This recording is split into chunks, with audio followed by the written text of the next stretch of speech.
പരിശുദ്ധ നാമം വാഴ്ത്തപ്പെടുമാറാകട്ടെ. ഇന്ന് പകൽക്കാലവും വീണ്ടും വരുന്നവനായ കർത്താവായ യേശുക്രിസ്തുവിൻ്റെ നാമത്തിൽ എഴുന്നേറ്റ് നിൽക്കുവാനും വചനം സംസാരിപ്പാനും അവൻ തന്ന വലിയ ഉന്നതമായ ഭാഗ്യപദവിയെ ഓർത്ത് ഞാൻ ദൈവത്തെ മഹത്വപ്പെടുത്തുന്നു. ആ ധന്യമുള്ള നാമത്തിൽ ഞാൻ നിങ്ങൾക്ക് എല്ലാവർക്കും എൻ്റെ സ്നേഹവന്ദനത്തെ ആദ്യമായി അറിയിക്കുന്നു. ദൈവജനമേ, ദൈവസന്നിധിയിൽ കടന്നു വരുന്നത് തന്നെ ഒരു വലിയ ഭാഗ്യപദവിയാണ് എന്ന് വിശ്വസിക്കുന്ന ഒരു വ്യക്തി ജീവിതമാണ് ഞാൻ. കാരണം ജീവിതത്തിൻ്റെ മണ്ഡലങ്ങളിൽ അനേക വർഷം നാശത്തിൻ്റെ കുഴിയിലായിരുന്ന എന്നെ വിടുവിക്കുവാൻ ദൈവത്തിന് പ്രസാദം തോന്നി. അവൻ്റെ സന്നിധിയിൽ കടന്നു വരുവാനും അവനെ മഹത്വപ്പെടുത്തുവാനും അവൻ്റെ നാമത്തെ ഉയർത്തുവാനും ദൈവം തന്നതായി ഭാഗ്യപദവി ഓർത്ത് ഞാൻ ദൈവത്തെ മഹത്വപ്പെടുത്തുന്നു. നിങ്ങൾ ഒക്കെയും ഒരുപക്ഷെ ദൈവസന്നിധിയിൽ കടന്നു വരുവാൻ മാതാപിതാക്കളിൽ കൂടിയും പള്ളിയിൽ കൂടിയും ദൈവം നിങ്ങളെയും സഹായിച്ചു. ആ ദൈവത്തെ നമുക്ക് ഒരുമിച്ച് ഉയർത്താം. ആ ദൈവത്തെ നമുക്ക് ഒരുമിച്ച് ഇന്ന് പകൽക്കാലം മഹത്വപ്പെടുത്തുവാം. ദൈവം അതിനായി നമ്മളെ സഹായിക്കട്ടെ.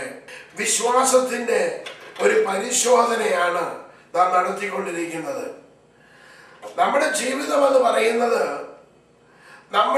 നമ്മളിൽ ഉൾക്കൊണ്ടിരിക്കുന്നതായ കുറവുകളെയും നന്മകളെയും ദൈവം തന്നിരിക്കുന്ന കൃപകളെയും നാം പരിശോധിക്കണം. എങ്ങനെ പരിശോധിക്കുവാൻ സാധിക്കും? അത് തിരുവചനത്തിൻ്റെ അടിസ്ഥാനത്തിൽ മാത്രമേ നമുക്ക് സാധ്യമാകുകയുള്ളൂ. തിരുവചനം എങ്ങനെ അനുശാസിക്കുന്നുവോ അത് നാം പരിശോധിച്ച് നോക്കിയാൽ നമ്മുടെ ജീവിതത്തിലെ ഓരോ കോണുകളിലും നാം എവിടെ തോൽവി സംഭവിച്ചിരിക്കുന്നു, എവിടെ നമുക്ക് വിജയം സംഭവിച്ചിരിക്കുന്നു എന്ന് മനസ്സിലാക്കുവാൻ സാധിക്കും. അങ്ങനെയുള്ള പരിശോധനയിൽ വിശ്വാസത്താൽ നമുക്ക് എങ്ങനെ മുന്നേറുവാൻ സാധിക്കുമെന്നും അനേക ദൈവഭക്തന്മാർ വിശ്വാസത്തിൽ എങ്ങനെ മുന്നേറിയെന്നും പരാജയം സംഭവിച്ചുവെന്നും നാം പരിശോധിച്ച് നോക്കുമ്പോൾ നമ്മുടെ ജീവിതം പരിശോധിച്ച് മുന്നോട്ട് പോകുവാൻ സാധിക്കും. കഴിഞ്ഞ ആഴ്ചയിൽ നമ്മൾ പഠിക്കുവാനിടയായി നിർവ്യാജ വിശ്വാസം, വ്യാജമില്ലാത്തതായിട്ടുള്ള വിശ്വാസം. അടുത്തതായി വിശ്വാസ കപ്പൽ. 1 തീമോത്തി 1-ാം അധ്യായത്തിൽ 1 മുതൽ 19-20 വരെയുള്ള വാക്യത്തിൽ നിന്നും നമുക്ക് മനസ്സിലാക്കുവാൻ സാധിച്ചു. അതിവിശുദ്ധ വിശ്വാസം എന്താണ്? അതിവിശുദ്ധ വിശ്വാസം, അതിനെക്കുറിച്ചും നാം കേൾക്കുവാനും മനസ്സിലാക്കുവാനും പഠിക്കുവാനും സാധിച്ചു. ഇന്ന് പകൽക്കാലം 3 വിഷയങ്ങൾ വീണ്ടും പറയുവാൻ ദൈവകൃപയിൽ ഞാൻ ആശ്രയിക്കുന്നു. ഒന്ന്, ലോകത്തെ ജയിക്കുന്ന വിശ്വാസം. രണ്ടാമതായി വിശ്വാസത്തിൻ്റെ വാതിൽ. മൂന്നാമതായി വിശ്വാസത്തിൽ ഉള്ള ശുദ്ധീകരണം. ലോകത്തെ ജയിക്കുന്ന വിശ്വാസം.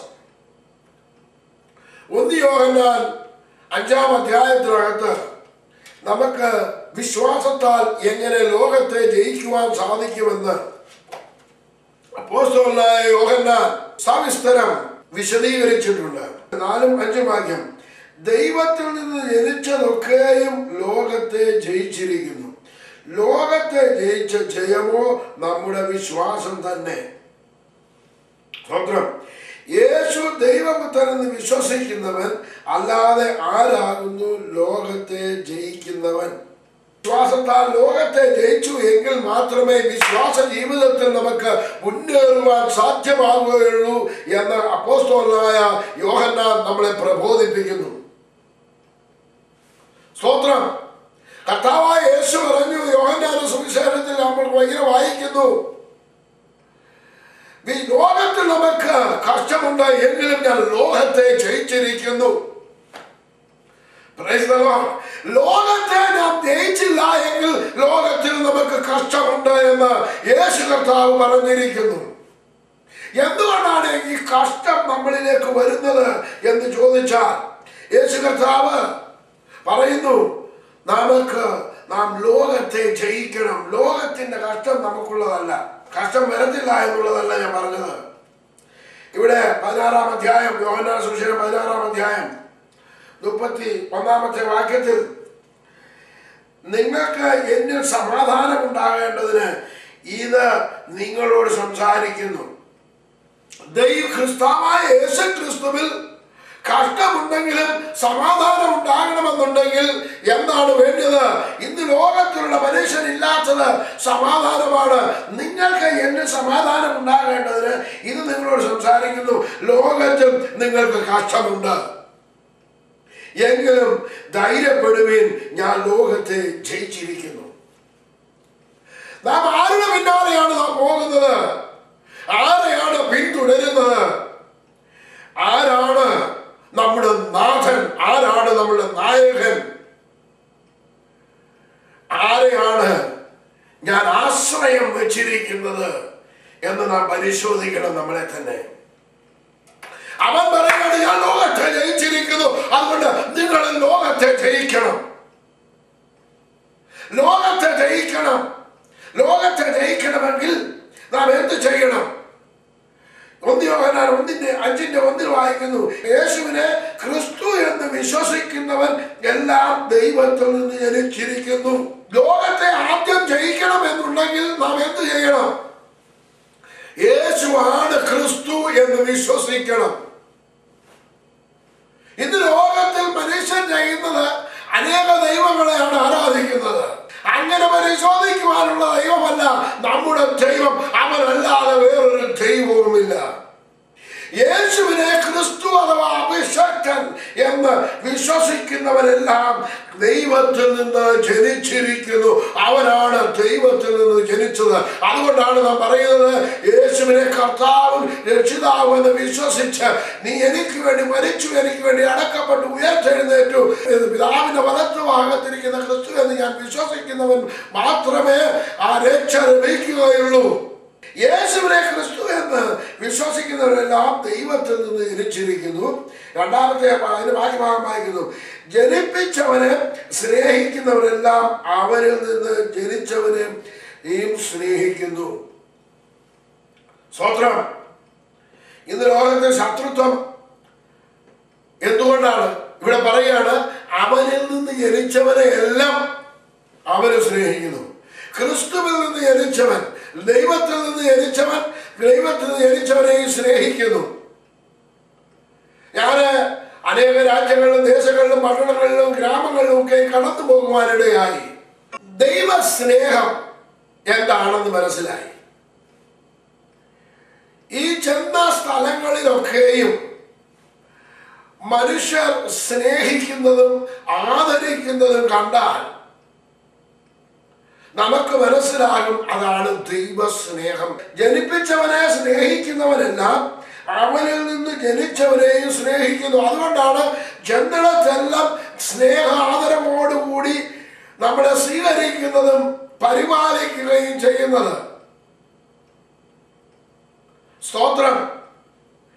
അവനിൽ നിന്ന് നാം ഒക്കെ ജനിച്ചത് കൊണ്ടാണ് മറ്റുള്ളവർ നമ്മളെ സ്നേഹിക്കുന്നത്. അതിന് താഴെ വായിക്കുന്നു, നാം ദൈവത്തെ സ്നേഹിച്ചു അവന്റെ കൽപ്പനകളെ അനുസരിച്ച് നടക്കുമ്പോൾ ദൈവ മക്കളെയും സ്നേഹിക്കുന്നു എന്ന് അതിനാൽ അറിയാം. യേശുവിനെ സ്നേഹിക്കുന്ന ഒരു വ്യക്തി, അവന്റെ കൽപ്പനകളെ അനുസരിച്ച് നടക്കുന്ന ഒരു വ്യക്തി ദൈവ മക്കളെയും സ്നേഹിച്ചിരിക്കുന്നു എന്ന് മനസ്സിലാക്കുവാൻ സാധിക്കും. അവന്റെ കൽപ്പനകളെ പ്രമാണിക്കുന്നതല്ലോ ദൈവത്തോടുള്ള സ്നേഹം. ഇന്നലെ മുതൽ ചിന്തിച്ചുകൊണ്ടിരിക്കുന്നതും ധ്യാനിച്ചുകൊണ്ടിരിക്കുന്ന ഒരു വിഷയമാണ് ദൈവത്തിന്റെ കവനന്റ്, ദൈവത്തിന്റെ നിയമം. ഇന്ന് മനുഷ്യന് പ്രയാസമായി തോന്നുന്നതെല്ലാം ദൈവത്തിന്റെ നിയമം അനുസരിക്കുക എന്നുള്ളതാണ്. ഇവിടെ നിയമമുണ്ട്. നിയമത്തിന്റെ അഥവാ വ്യവസ്ഥയുടെ കാര്യത്തിൽ നടക്കുന്നത് കൊണ്ട് നമുക്ക് സുരക്ഷിതമായി ജീവിക്കുവാൻ സാധിക്കും. സുരക്ഷിതത്വമില്ലാത്തത് എന്താണ്? നിയമത്തെ ആരും ബഹുമാനിക്കുന്നില്ല, അത് ആരും അനുസരിക്കുന്നില്ല. സുരക്ഷിതത്വം വേണമോ? നിയമത്തെ അനുസരിക്കണം, അവന്റെ കൽപ്പനകളെ കാക്കണം. അവന്റെ കൽപ്പനകളെ കാത്താൽ നമുക്ക് സുരക്ഷിതത്വമുണ്ട് എന്ന് നമുക്ക് മനസ്സിലാക്കുവാൻ സാധിക്കും. അവന്റെ കൽപ്പനകളെ പ്രമാണിക്കുന്നവരെല്ലാം ദൈവത്തോടുള്ള സ്നേഹം, അവനെ സ്നേഹിക്കുന്നതാണെന്ന് മനസ്സിലാക്കും. അവന്റെ കൽപ്പനകൾ അഭാരമുള്ളവ അല്ല, നമ്മൾ അറിഞ്ഞിരിക്കണം. അതാണ് പറഞ്ഞിരിക്കുന്നത്, ദൈവത്തിൽ നിന്ന് ജനിച്ചതൊക്കെയും ഈ ലോകത്തെ ജയിച്ചിരിക്കുന്നു. അവന്റെ കൽപ്പനകളെ പ്രമാണിക്കുവാൻ ഇന്നു മുതൽ തീരുമാനമെടുത്താൽ നമ്മൾ ലോകത്തെ ജയിച്ചിരിക്കും. എങ്ങനെയാണ് എനിക്ക് ലോകത്തെ ജയിച്ച വിശ്വാസം വരുന്നത്? ലോകത്തെ ജയിച്ച വിശ്വാസം ഉണ്ടാകണമോ? അവന്റെ കൽപ്പന എന്താണെന്ന് മനസ്സിലാക്കി അവന്റെ ഓരോ നിയമങ്ങളെയും നാം പരിശോധിച്ചു നോക്കണം. യേശു പറഞ്ഞു, അധ്വാനിക്കുന്നവരും അറിഞ്ഞു വെക്കുന്നവരുമായുള്ളവരെ എല്ലാവരും എന്റെ അടുക്കൽ വരുവിൻ, ഞാൻ നിങ്ങൾക്ക് ആശ്വാസം തരുമെന്ന് അവൻ പറഞ്ഞിരിക്കുകയാണ്. അവന്റെ അടുക്കലേക്ക് കടന്നു വരുവാൻ, ആ ക്രിസ്തുവിന്റെ അടുക്കലേക്ക് കടന്നു വരുവാൻ, അഭിഷക്തന്റെ അടുക്കലേക്ക് കടന്നു വരുവാൻ എനിക്ക് നിങ്ങൾക്ക് മനസ്സാകുന്നു എങ്കിൽ നാം ലോകത്തെ ജയിച്ചിരിക്കുകയാണ്. നാം ലോകത്തിലുള്ളവരെങ്കിലും നാം ലോകത്തെ ജയിച്ചവരാണ്. ലോകത്തിൽ നമ്മളെ വിളിച്ചു ആദരിച്ചിരിക്കുന്നത് എന്തിനാണെന്ന് അറിയാമോ? അവനെ ഫോളോ ചെയ്യുവാനാണ്. അവന്റെ കൽപ്പനകൾ ഭാരമുള്ളതല്ല എന്ന് തിരുവചനം നമ്മളെ പഠിപ്പിക്കുന്നു. എനിക്കങ്ങനെ ലോകത്തെ ജയിക്കുവാൻ സാധിക്കും. ലോകത്തെ ജയിക്കുവാൻ വളരെ ഈസിയാണ്.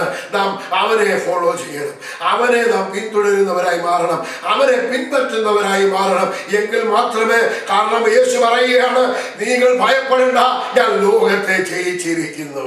യേശു കർത്താവ് പറയാണ്, നിങ്ങൾ ലോകത്തെ ജയിക്കുന്നു എങ്കിലും ഞാൻ ലോകത്തെ ജയിച്ചിരിക്കുന്നു.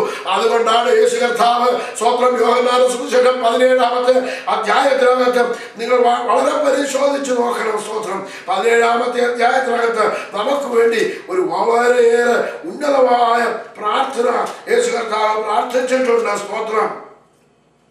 അവിടെ 9-ാമത്തെ വാക്യത്തിൽ വായിക്കുന്നു, ഞാൻ അവർക്ക് വേണ്ടി അപേക്ഷിക്കുന്നു, ലോകത്തിന് വേണ്ടിയല്ല, നീ എനിക്ക് തന്നിട്ടുള്ളവർ നിനക്കുള്ളവർ ആകൊണ്ട് അവർക്ക് വേണ്ടി അത്രേ അപേക്ഷിക്കുന്നത്.